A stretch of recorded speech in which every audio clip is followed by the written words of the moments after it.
Okay, to summarize this from your notes, okay, IGS 3 is loans and advances made by the government.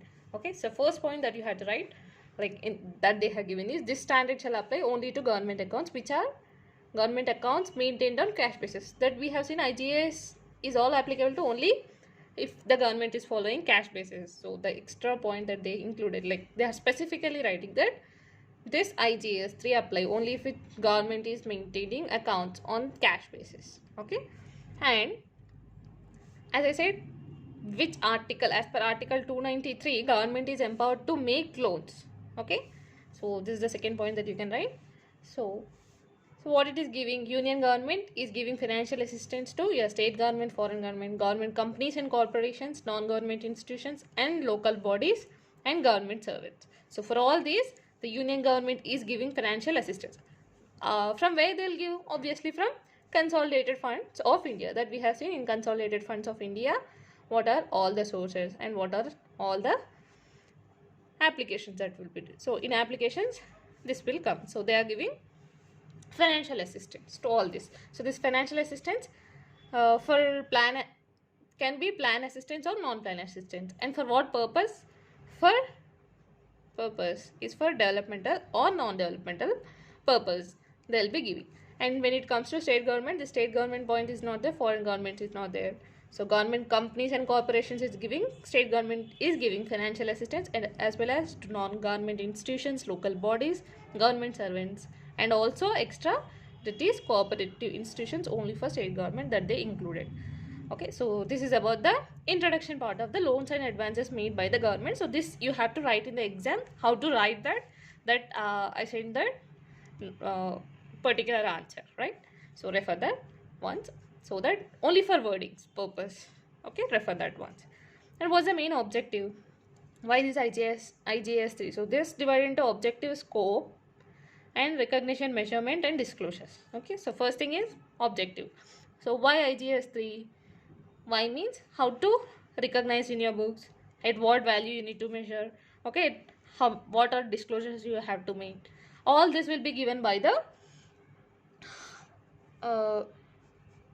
that's the main objective of IGS 3. So it provides norms for recognition, measurement and disclosures. And the objective of IGS 3 is also to ensure that whatever the loans and advances that you are giving, you are recording that completely accurately.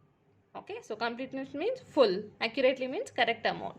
Okay, and whatever the accounting you are doing, it ensures that you are following uniformly. Okay, uniform accounting policies that they are following. So this is the main objective. So it provides norms for recognition, measurement, disclosures, and also it ensures that complete, accurate and uniform accounting policies are followed. This is about the objective. And scope, when IGS 3 is applicable, when government is giving loans and advances, then they have to comply with the IGS 3. Okay, then applicability. Okay, this point, which is same for IGS 1 and 3, that financial statements shall not be described as complying with the standard unless they are comply with all the requirements of the standard. So then only they have to include in the financial statements that they are complying with IGS 3. That's about the scope. Next part is recognition. So recognition. So government is giving loans and advances, right? So this is, government is called as disbursing entity, and disbursing entity shall recognize the loans as an asset. So obviously that we have seen, what's the entry? That loan account debit to bank or cash, that they'll write. So this is their asset, as an asset. On which date I need to record? As the government is following cash basis of accounting, I'll record that on actual disbursement, not on the loan sanction date. Okay. If loan is disbursed in installment, each installment shall be treated as separate loan for the purpose of repayment. Okay, so this is the like one liner, nothing is there. So if you are giving that loan in installments, each installment will be treated as separate asset, and for the purpose of repayment of principal and interest, it shall be treated as separate loan. So okoka installment separate loan laga treat chestar. And measurement and valuation. Okay, how it has to measure, at measurement, at what value they have to record. Historical cost measurement is used for accounting and reporting. And disclosures. So this we have seen disclosures, what all it has to disclose. First thing, carrying amount. So in financial statements, union government or state government shall disclose the carrying amount of loans and beginning and the end lo beginning of the period lo the carrying amount of loans and advances enta, end of the period lo the carrying amount of loans and advances enta, and during the year what's the additional disbursements you made and what is the repayments that you received, and did you make any write-offs, less bad. So that all you need to disclose. And what are the fresh loans and advances that you made during the year, that also you had to disclose. And what is the amount of interest in arrears, which is in addition to loans and advances column, you have to disclose what is the amount of interest in arrears as an additional one. You should not include this in whatever the loan figure. Okay, so you should not include that.